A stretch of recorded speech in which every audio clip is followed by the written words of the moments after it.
प्यारे साथियों, आप सभी का स्वागत करता हूं अपने एमआरएस स्टडी परिवार में।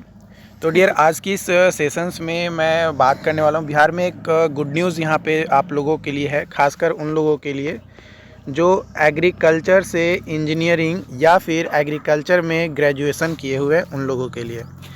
यहाँ पे सीट आप देख सकते हो, अलग अलग पोस्ट के लिए निकाला गया है। जैसे यहाँ पे बिहार कृषि सेवा में आपका, शाक्य कोटि 1 में, फिर आपका कृषि इंजीनियरिंग में, और पौधा संरक्षण में, और यहाँ पे जो है प्रखंड कृषि पदाधिकारी और उसके समकक्ष कई सारे लेवल के, अलग अलग लेवल के वैकेंसी जो है आपके निकाले गए हैं। यहाँ पे टोटल सीट अगर बात किया जाए तो लगभग 1000 प्लस सीट आपका जो है निकाला गया है, जिसमें आपका अनुमंडल कृषि पदाधिकारी के लिए और भी अलग अलग पोस्ट के लिए यहाँ पे 155 है। कृषि इंजीनियरिंग यानी अभियंत्रण के लिए 19 है। पौधा संरक्षण के लिए 11, और आपका प्रखंड कृषि पदाधिकारी के लिए जो है 866 सीटें यहाँ पे दिया गया है। अलग अलग कैटेगरी के अनुसार आप यहाँ पे सीटें जो है देख सकते हो कि क्या दिया गया है। यहाँ पे बात किया जाए क्वालिफ़िकेशंस की, तो क्वालिफ़िकेशन जो है एग्रीकल्चर इंजीनियरिंग में या फिर बीएससी एग्रीकल्चर आपके पास होनी चाहिए, यानी ग्रेजुएशन इन एग्रीकल्चर साइंस अगर है आपके पास तो आप इसके लिए मान्य होंगे। यहाँ पे बोला जा रहा है कि कृषि विज्ञान में स्नातक की डिग्री के अंतर्गत अन्य संबंधित या संवर्गीय विषय के स्नातक की डिग्री मान्य नहीं होगी, है ना। कृषि विज्ञान के स्नातक में अगर उसमें कुछ एक्स्ट्राज है तो वो यहाँ पे मान्य नहीं होगा, ये यहाँ पे जो है आपका बोला गया है।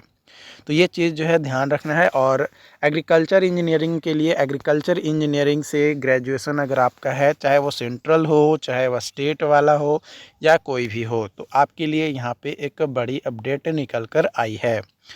तो अगर आपके पास ये है तो आप कर सकते हैं। एक और अलग अलग कोर्सेज़ के लिए अलग अलग यहाँ यानी बीएससी एग्रीकल्चर है तो आप यहाँ पे भर सकते हैं, यानी एग्रीकल्चर से रिलेटेड है तब। लेकिन कंप्लीट एग्रीकल्चर होना चाहिए, उसका कोई सब्सिक्वेंट नेम नहीं होना चाहिए, इक्विवेलेंट नेम नहीं होना चाहिए। ये विज्ञापन जो है आपको कल यानी 10 जनवरी को जो है जारी किया गया है। मैं आपको आज जो है इसके बारे में अपडेट कर रहा हूँ।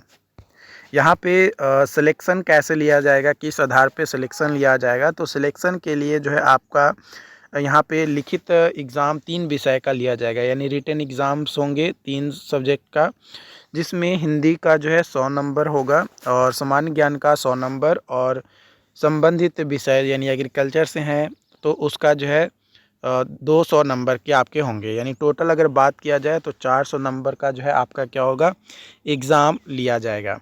यहाँ पे आप इसका देख सकते हो, सामान्य हिंदी 2 घंटे का होगा, जनरल नॉलेज 2 घंटे का, और आपका पेपर 1 और पेपर 2 लिए जाएंगे। जो भी संबंधित सब्जेक्ट आपने अपने एग्रीकल्चर कोर्स में पढ़ा है उससे 2-2 घंटे का, यानी 4 घंटे का आपका एग्ज़ाम होगा। तो इस तरीके से पूरा आपका दिया गया है ना। यहाँ पे अलग अलग कोर्सेज़ के अनुसार आपको जो है यहाँ पे पेपर 1 पेपर 2 जो है दिया जाएगा। अगर आपने एग्रीकल्चर इंजीनियरिंग किया है तो उससे संबंधित, प्लांट प्रोटेक्शन अगर इलेक्टिव पेपर आपका रहा है एग्रीकल्चर कोर्सेज़ के दौरान ग्रेजुएशन में, तो वो आपका से रिलेटेड, या नॉर्मल ग्रेजुएशन आपने एग्रीकल्चर में किया है तो आपकी इसके लिए एलिजिबल हैं। यहाँ पे जो बात किया जाए इंटरव्यू की, तो लिखित परीक्षा में सफल उम्मीदवार के लिए 50 अंकों का जो है इंटरव्यू यानी मौखिक परीक्षा भी जो है यहाँ पे लिया जाएगा। ये यहाँ पे जो है बात किया गया है। यहाँ पे बोला गया है कि आपका जो ये विज्ञापन है इसमें सिलेक्शन के लिए जो रिटन एग्ज़ाम्स होंगे और इंटरव्यू होंगे उसका 75 नंबर दिया जाएगा। और बिहार सरकार में संविदा के आधार पर अगर आपने कहीं पे काम कर रहे थे तो उसके लिए जो है 25 अंक दिए जाएंगे। तो टोटल जो है 100 अंक के इस तरीके से आपका एग्ज़ाम्स होगा। जो भी संविदा पे काम कर रहे हैं उनका जो कार्य अनुभव है वो 28/1/2024 तक अंतिम तिथि जो है मान्य होगा, है ना। मतलब उससे पहले तक अगर आपका कार्य अनुभव है तो माना जाएगा, उसके बाद का नहीं। तो ये यहाँ पे जो है दिया गया है कि कैसे कैलकुलेशन आपका किया जाएगा, है ना। अगर आपने काम किया है तो आपको जो है कार्य अनुभव दिया जाएगा। जो रिज़र्वेशंस है वो रिज़र्वेशंस एज़ पर गवर्नमेंट रूल्स जो हैं वो आपके जो है यहाँ पे दिए जाएंगे। तो ये चीज़ जो है आपको ध्यान रखना है।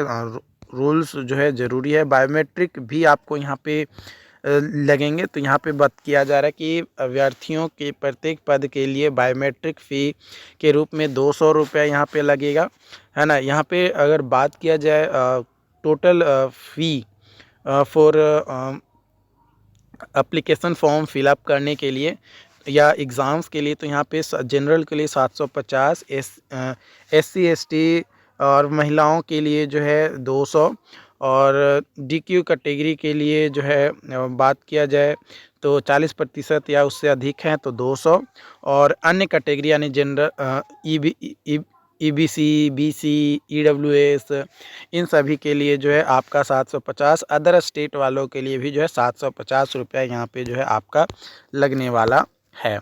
ये जो एप्लीकेशन फॉर्म भरा जाना स्टार्ट होगा वो 15 जनवरी से स्टार्ट होगा और 28 जनवरी तक आप इसका एप्लीकेशन फॉर्म भर पाएंगे।